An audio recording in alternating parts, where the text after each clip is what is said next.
The City of Lions seemed, in the eyes of many, to be a model of tranquility and prosperity. Its cobbled streets lined with old buildings, its lush parks and its lively boulevards offered an idyllic living environment. Yet beneath this calm facade, invisible tensions bubbled, often ignored by those at the top of the social pyramid. For the Leroys, a black family whose reputation had been forged through hard work and dignity, this peaceful world was in reality a minefield, where skin color remained a much deeper marker of distinction than we wanted to admit. General David Leroy, son of Marguerite, had dedicated his life to the army. Born in a working-class neighborhood, raised by a resilient and proud mother, David had overcome obstacles that many would consider insurmountable. His discipline, his keen sense of justice and his ability to impose himself in a world that was hostile to him had raised him to the top. He had become one of the most respected men in the country, known and admired as much for his intelligence as for his leadership. Yet despite his position of power, David knew that his status would never fully protect him from racial prejudice and discrimination. And it is this reality, subtle but omnipresent, which would manifest itself in the most brutal way the day her mother, Marguerite, was unjustly targeted. That morning, Marguerite got up as usual at the first light of dawn. At 60, she had not yet lost the energy of her youth, although the weight of the years and the trials had left their mark on her. She was quietly preparing for her doctor's appointment, an appointment she awaited with quiet apprehension, like every visit to the doctor at that age. Dressed soberly but elegantly, her graying hair carefully styled, Marguerite walked through the streets of Lyon, her walker making slight noises against the pavement. If she was no longer as fast as before, she was no less proud of her approach, imbued with dignity and wisdom. She did not let herself be disturbed by the furtive glances of passers-by in this upscale neighborhood. Marguerite was not a woman who cared about external judgments. For her, each look was a challenge that she faced with calm and pride. She knew that her existence, like that of so many others, was marked by centuries of struggle, but she carried this burden with the certainty that no ordeal could taint her dignity.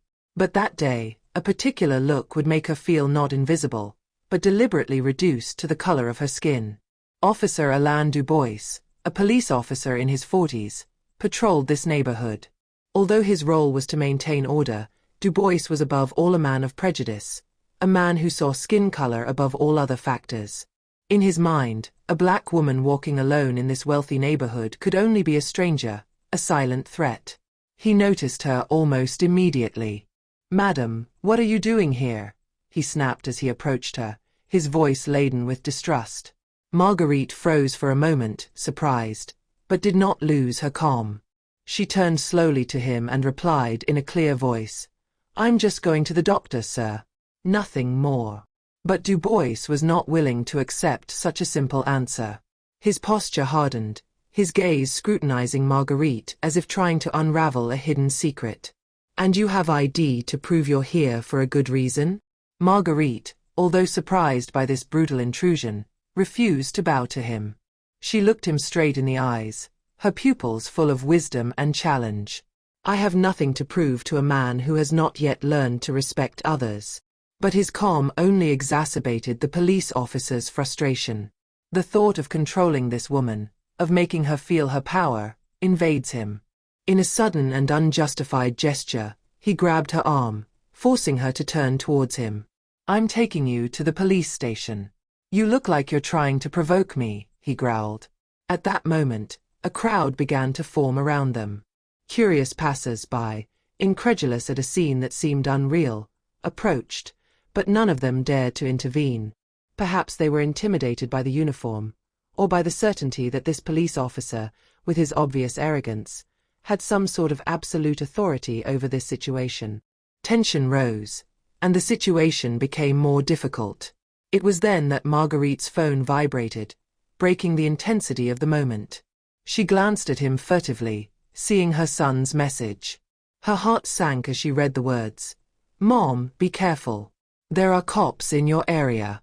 Call me if you need to." She smiled inwardly. She knew that, despite the distance that separated them, her son was watching over her, as he always had. But what was happening in that moment went far beyond a son's love for his mother. When General David Leroy received the call that would change everything, he was in his office, surrounded by military files and high-level concerns. But the message from his anonymous informant instantly shattered the focus he had cultivated over the years. The incident involving his mother was not part of his plan for the day. However, he immediately understood that this was not a simple misunderstanding. It was a personal and public affront, a humiliation that exposed tensions much deeper than a simple revolt of a police officer towards an old black lady. This action reflected a society plagued by deep-rooted racial prejudice.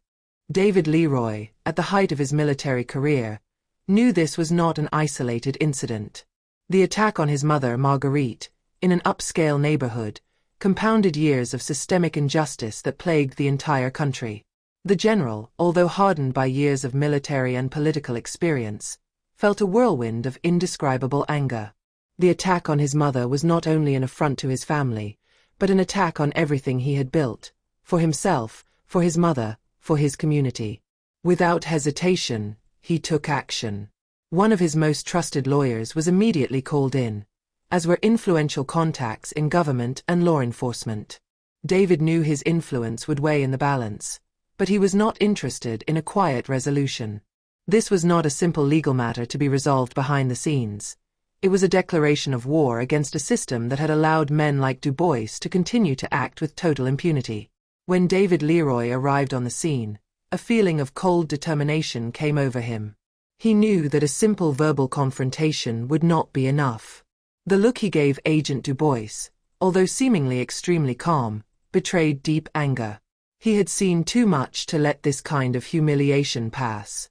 Du Bois, at first surprised by the general's presence, seemed more and more nervous as the soldier's gaze penetrated his soul.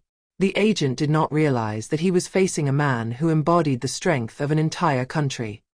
He had not realized the extent of his error. David, with the mastery he was known for, spoke with authority. "Agent Du Bois," he said calmly, but each word struck like a hammer blow. "Your conduct today is unacceptable. You acted with senseless and unjustifiable prejudice.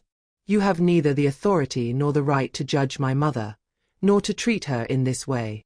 His words were cold, but they also carried immense power. Agent Du Bois, trapped by his own prejudices and arrogance, tried to justify himself, but it was clear that his excuses had no value in the face of General Leroy's authority. "I order you to release my mother immediately, Agent. She owes you no explanation." The clarity and firmness of his voice left little room for discussion. The police officers standing nearby, hesitant at first, understood that no compromise was possible. They had no choice. Marguerite Leroy was released immediately. However, David Leroy knew that this release was not enough. What happened that day was not just a violation of her mother's rights, but a symbol of a corrupt system that needed to be confronted. As soon as he returned home, he began to prepare for the legal and social battle that would follow. The complaint against Officer Du Bois would only be the first step in a much larger fight. This fight would shake the country and give birth to a new consciousness. David Leroy began mobilizing community leaders, civil rights advocates and intellectuals to denounce the incident. He knew that the attack on his mother could, if done well, become the catalyst for a revolt against the daily injustices suffered by racial minorities in this country. The situation of Marguerite Leroy, an elderly and respectable woman, innocent and powerful in her dignity, would give this struggle a face. It would, against all odds, become a national symbol. News of the incident spread quickly through the media. Many journalists reported the details of the affront, but also analyzed the broader context. A nation still haunted by the specters of institutionalized racism, a police force that too often sheltered behind prejudices, and generations of blacks, invisible to those in power, but determined to fight for their place. Demonstrations began to break out in several cities across the country, rallies demanding justice for Marguerite Leroy, but also for all people of color who suffer state violence and discrimination every day.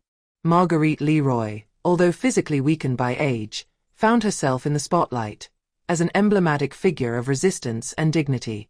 His words, his actions, as small and discreet as they were in the face of the scale of the social machine, now resonated like a rallying cry for an entire generation who was tired of being marginalized. She, who had seen so much in her life, knew that what she had just experienced was more than just humiliation. It was a turning point, an opportunity to rewrite history. Officer Du Bois, suspended pending the investigation, did not yet know that he had just made the fatal error that would change his life. But David Leroy, with his position and his network, knew that the battle was only beginning. The real war would not be in the courts, but in the hearts and minds of society. He counted on his own determination and the unity of voices like that of his mother to reverse the order of things. Thus, the Leroy family would no longer just be a respected name in circles of power. They would be at the head of a movement that would indelibly mark the history of the nation. And Marguerite, in her wisdom and dignity, would be at the heart of this fight, offering her children and millions of others a model of courage and resistance.